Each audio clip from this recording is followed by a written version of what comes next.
Fork in the Road with Chef Garrett is brought to you by Visit Knoxville. Surrounded by natural beauty and filled with over 600 restaurants, from the bohemian to the upscale, Knoxville is a mix of small town charm and big city fun. To learn more about where to play, stay, dine, and all the events Knoxville has to offer, visit knoxville.com. And by viewers like you, thank you.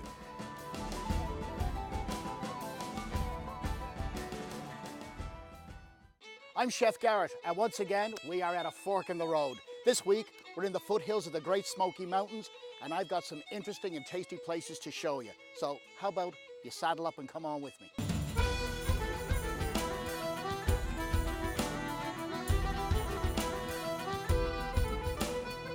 So we deep fry the stuff. Now, breadcrumbs, batter, or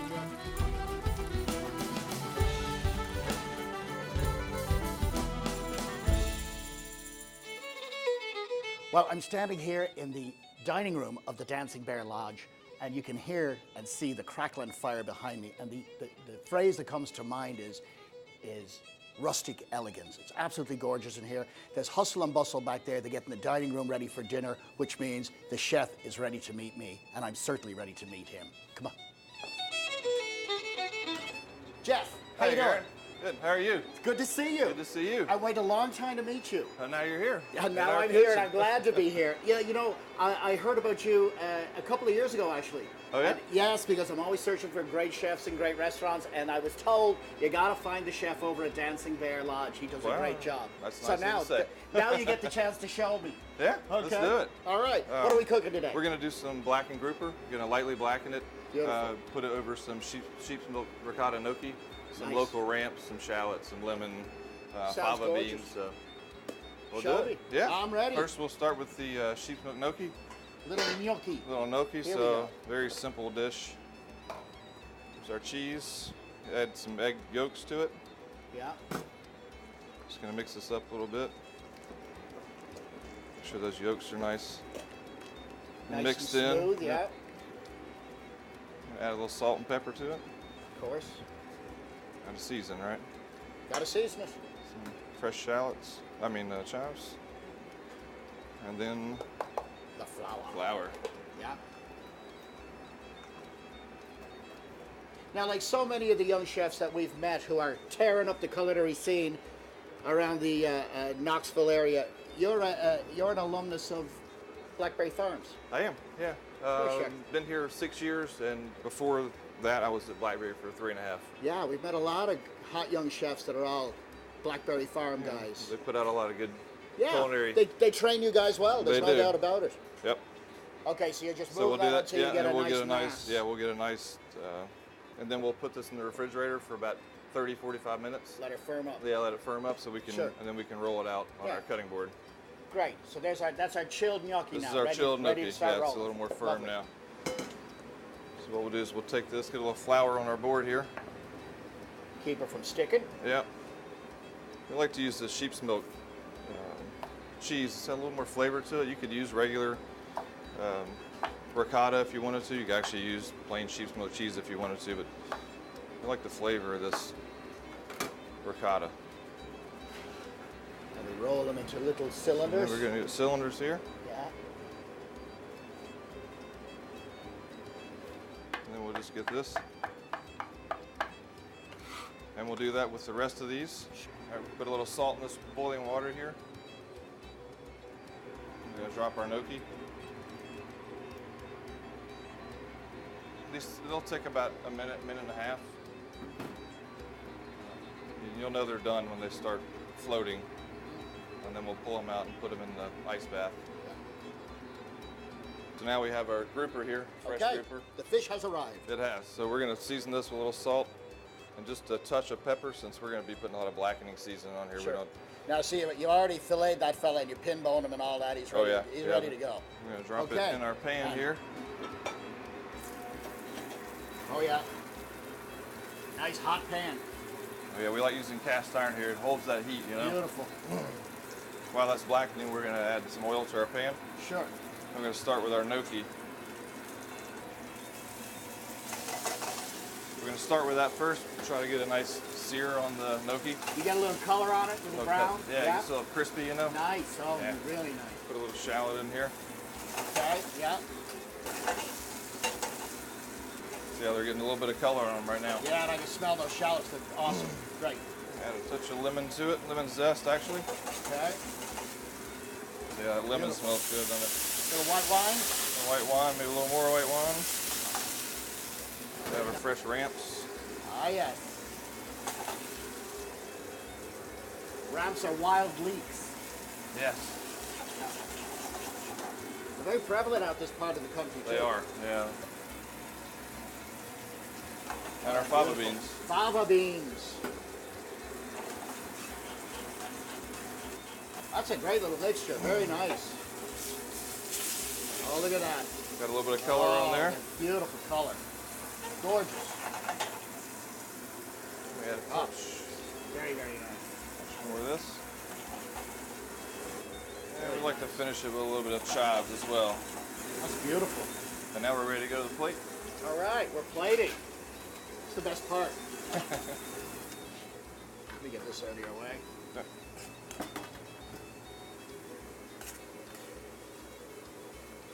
It's a real pretty spring-like combination. Spring dish. That's right. It really does. It squeals. Spring, spring.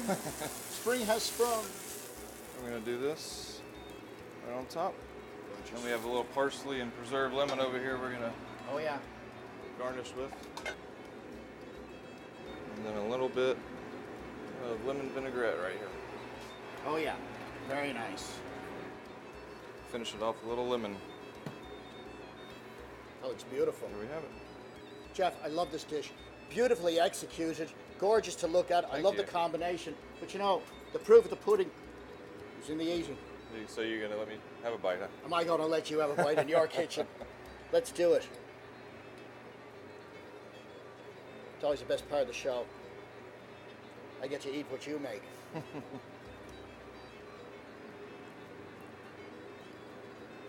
That's beautiful. Not bad. The gnocchi it's got that velvety kind of texture. And you know, that little touch of the lemon vinaigrette at the end gives it that acid. I like that at the very end, yeah. Cuts through that sort of silkiness. It's really nice. Some good fish, too. That It's fish fresh. is so fresh. Beautifully seasoned. It's got a great crust. Thank you.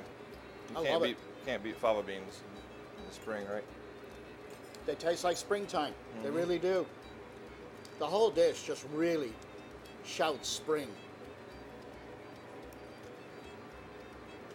Great dish.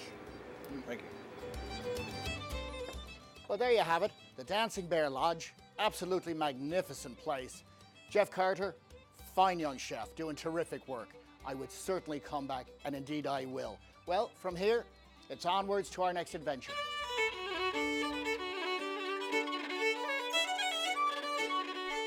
You've heard of full-service restaurants? Well, we found a full-service gas station that's converted to a barbecue pit serving some of the best brisket and ribs in all of the state of Tennessee. The owner is a fellow called Anthony DeFranco. We're going to go meet him. Anthony, how you doing? Good to see you. It's good to see you Good too. to see you. Well, I'm excited and I'm really looking forward to you showing me the product. Well, let's go take a look at Let's it. see it. So what we have here are two pieces of our brisket. One is a flat and one's a point. Right. We separate them whenever we cook them so that we can get more rub on more surface Sure, area. more surface, yeah.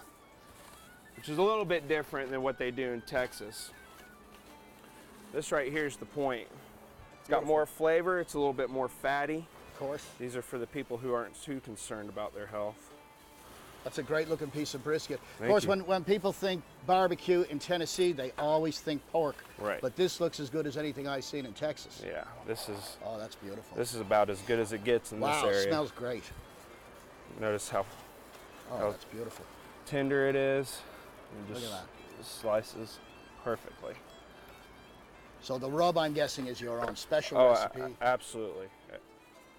All of our rubs here are our recipe. Oh, that's absolutely proprietary to gorgeous. us. So talk a little bit about what kind of smoke are we using here?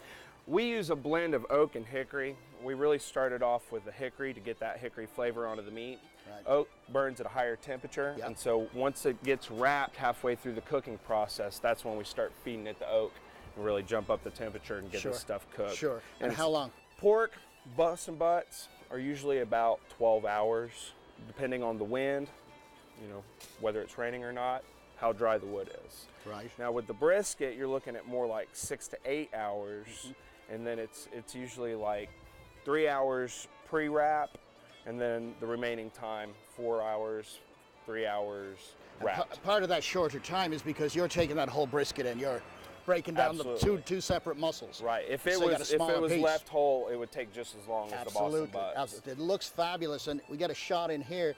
You can see that beautiful red ring going on right around the outside where the rub is permeated and Right. the smoke is coming through, Right. and it's turning it that fabulous pink color. That's how you tell it's real barbecue. That's how you tell it's real barbecue. No liquid smoke here. Nope. You got a good That's a pink beautiful ring. piece of meat. Well, of course, Absolutely. I'm going to have to taste it. Yeah, but absolutely. Before we Get do you that some- now, I let's think try I'm going this to right taste here. it too. Make sure we're still doing our job right. Wow. Wow. As good as it gets. As good as it gets. That's as good as I've ever had. And I'm not just saying that because you're standing here beside me, Anthony. Believe me, that is fantastic. Well, thank you very Absolutely much. fantastic. And you have how many sauces going with it? We have 4 different sauces. Our main sauce is our Tennessee whiskey sauce. That's our house sauce. It's standard, mild with a zing. And then we have a sweet and spicy sauce. That's if you like a kick. Very sweet, very spicy. Yeah. Then the Carolina mustard, that's what you would typically see in like South Carolina, Sure. Southern North Carolina. And then we also have our apple dapple, which I developed for older That's people and younger interesting. people. It's Apple sweet. dapple. Apple dapple. All sweet, no spice. Kids go crazy over it. Lovely, lovely. And that's perfect for the pork, obviously. Oh, Great yes. foil with the pork. Oh, yes. So, as well as brisket, obviously you do the other stuff too. You do Sure.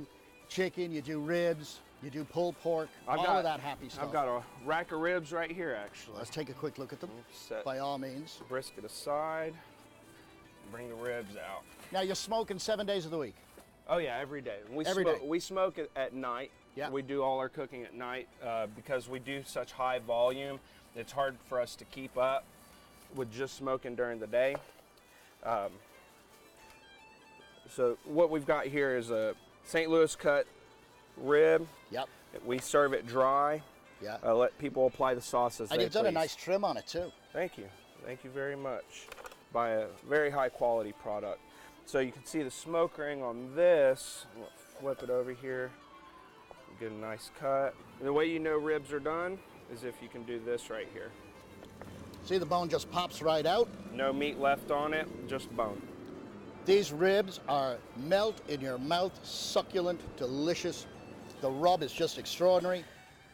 And so this is a Once again, one rib bone. look at that.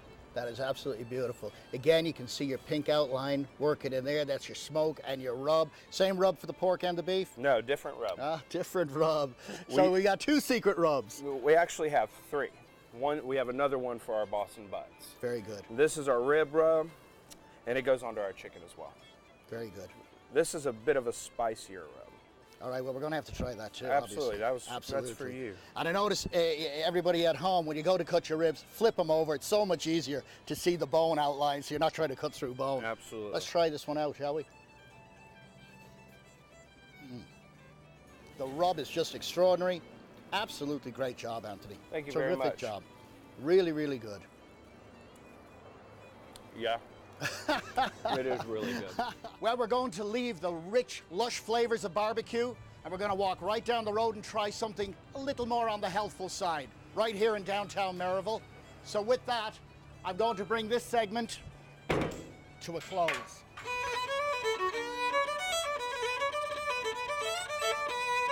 You know, usually when they talk about meat markets, they're talking about happy hour in your local bar. But this is a terrific place. They call it Mother Earth Meat Market, and it's all about farm-to-table catering. They do a wonderful product. The general manager is a fellow by the name of Rick Hughs, and we're going to meet him. Let's go. Oh, wow. Nice, nice, nice. Beautiful stuff. Oh yeah, very nice indeed. Rick, how you doing? Chef Hager, nice to meet you. Hey, good to see you. Good to see you. I'm looking at all this fabulous stuff you have here. I'm especially interested in this case over here. You want to show me what's going on? Let's take a look at it. So, my understanding is now these are all locally raised meats. Is that correct? It's right here in Tennessee. That's correct. Tell me a little bit about it. We make our own sausages here. We use fresh hog casings. They're all our original recipes, and we use our free-range pork, ground pork, for these sausages. They're delicious. And all of these animals are supervised by you folks. Is that correct? That's correct. From the time you start rearing them right up through production. Is that correct? Yes, sir. All the way to the processing plant. Wonderful. And then, and you have beautiful chicken here as well? Yes, sir. This is also free-range chicken. It's never Same seen thing. a needle, never seen a cage. No steroids? No steroids, no antibiotics, no hormones. Absolutely fabulous. So it's pretty much a farm to table type thing. Is that right? That's what our customers eat for lunch. Okay. That's what I might eat for lunch too. That's what you're going to eat for lunch today. So let's have lunch. After you. Okay, Rick, I see our friend Josh here is getting our chicken breast ready. And again, this is the same product right out of the case. Exact. Fresh from the farm. Yes, sir. Okay, he's trimmed it down, seasoned, extra virgin olive oil, and I'm guessing that's going to hit the oven. Yes, sir. Slight salt and pepper, and that's going to hit the oven. Very good.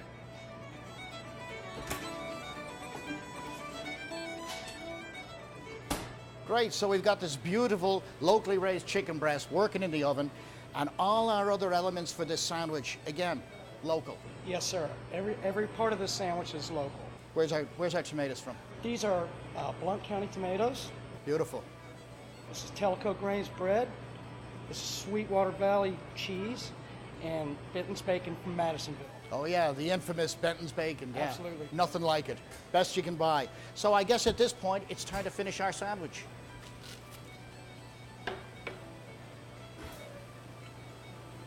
All right, so here we go.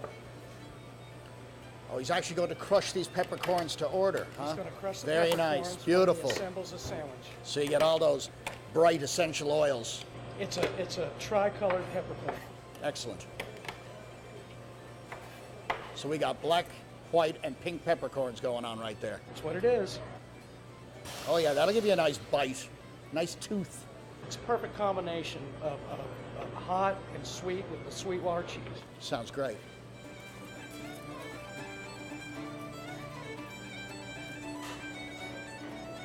Okay, so that's a whole chicken breast sitting on there. Very nice. And we're dressing that with a wee bit of pesto, I see, This is a homemade pesto we make right here at Mother Earth Meats. Beautiful. We're going to add our Blount County tomatoes. Beautiful tomatoes. Oh, look at that.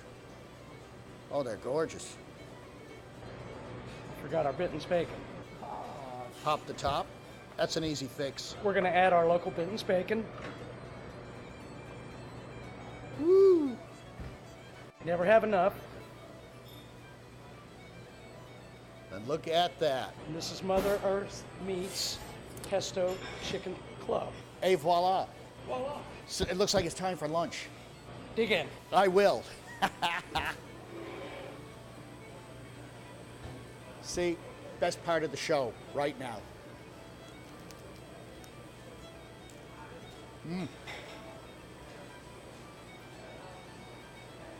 Outrageous. Thank you. That bacon jumps out of the It sandwich. Sure does.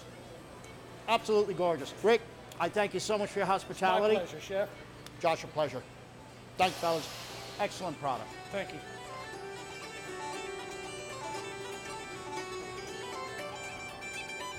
Great, I have you all to myself. Our trip to the Dancing Bear was just astonishing. It was great. We saw some wonderful stuff there, and I'm going to give you a replica of that dish that you can make at home. Chef Jeff Carter doing a marvelous job there. So this one's for you, Jeff. Here's what I'm going to do. He made us some beautiful gnocchi. I love gnocchi. We're not going to make gnocchi today. What we're going to do as an accompaniment for this dish is we're just going to do some nice little, what are called chateau potatoes. What is that? All that is potatoes cut in a fairly large dice that we are going to toss in olive oil, and let them work on the stove. And they'll add a crisp finish to our dish. This is just a wee bit of olive oil. And on go our spuds. Look at that. Nothing to it. And again, these are just a garnish. They're not a huge part of the dish or anything like that. And we just put them back on there and we let them work away. Here's my fish. Here's what I'm using today. I'm using a couple of nice pieces of flounder. Now, if you recall, when Chef Jeff did his dish, he had a beautiful, big, thick piece of grouper. Well, because he had that big, thick piece of grouper, he started. Before he did his sauce, he got his fish going. We're not going to do that. What we're going to do, because look how thin. This is a much different fish, okay? It's thinner, it's much thinner. You can see that. So here's what I'm going to do. Get that out of your way. I'm going to hit it with just a wee bit of olive oil. I'm going to rub it on, just like so. And then I'm going over here to my blackened seasoning. My fish is sitting in my blackened seasoning. We're going to start the sauce. Okay, nice and simple. This is a lovely, simple sauce. First thing I'm going to do, I'm going to get a wee bit of butter into my pan over here. Just like so. In it goes. And I'm only on a low to medium heat here. We don't want to burn anything. A little bit of butter working. I've got some simple, plain old green onion, minced, okay? We're going to get that into our pan. Very nice. Right? I did get my hands on some nice little limas. Same family. These are a little heartier and not quite as bright and vibrant in color, but they still have great flavor and great texture. We're adding those to our pan. And what I want to do now is I want to add a touch of, if you have seafood stock, obviously that's the best thing to use. This is clam juice. Everybody can get their hands on a bit of clam juice. Get a little bit in here. Okay? And then we're going to crank our heat up. And we're going to let that rock and roll right there. Be mindful your potatoes are cooking on the back. Just don't let them burn. As you get nice color on them, you want to flip them over and let them continue to cook. There you go. We've got a little whole buffalo milk mozzarella. And that's what I'm going to use. So all I'm going to do is dice this beautiful soft mozzarella. See that? Going into the pan. And what, of course, it's going to do, it's going to add that luxurious taste and texture. We're reducing down that clam juice. I can smell it. Great aroma. And again, just be mindful of your little potatoes here. Don't let them get out of hand on you. See my mozzarella starting to break down? You see where I've lost some of the liquid now? See that? Oh, look at that. Nothing shouts springtime like asparagus. Look at these little, beautiful little asparagus. Bright green. So here we are. In they go. The beautiful asparagus tips are in there. What I'm going to do now is I'm going to raise the heat on my big pan because it's time for the fish. And down she goes. Okay? The seasoning is very aggressive. So depending on how much you do or do not like heat in your food, that's how you'll put your seasoning on. 2 minutes, that's been cooking. That's it. That's all I want. Now, I like to add just a tiny bit of butter. Remember, it was a dry pan. But one of the reasons I add the butter is that I want to get any remnants of fish and or seasoning that have adhered to this pan, I want to get them up, and the butter will help me do that. What I'm going to do with my sauce now is add a wee touch of cream. Now obviously that's going to pull it together, it's going to enrich it. Whenever you add cream to a sauce, the first thing you'll notice is that it thins it. As your heat comes back up and we start to see these bubbles, see all this? This is water. This is the water leaving the cream and leaving the solids. Our fish is cooked, I'm turning it off. It's done. I'm going to go ahead and I'm going to plate me dish and see what you think. First thing I'm going to do, I get my beautiful sauce down on my plate. Look at that. Look at that. Then, I got me gorgeous little potatoes. They're gonna add crunch and crisp, bite, and of course potatoes. I mean, I'm an Irishman. Don't be giving me any food without potatoes in it. I'm going to go ahead because you could easily eat the pair of them, couldn't you? Look at that. And it gives it lovely height. I have a wee bit of tomato concassé on my fish, just like that. And then I'm going to finish it with my little sprigs. This is really a parsley salad sort of a thing right there. Thing of beauty. So there it is. Bob's your uncle, Fanny's your aunt. Chef Jeff Carter, the Dancing Bear. This one was for you. I hope you liked it, my friend.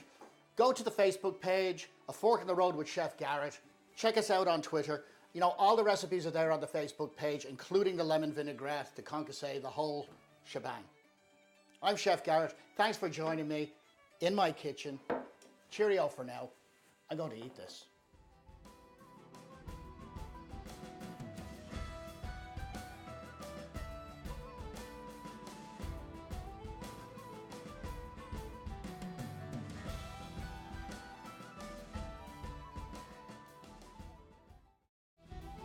A Fork in the Road with Chef Garrett is brought to you by Visit Knoxville.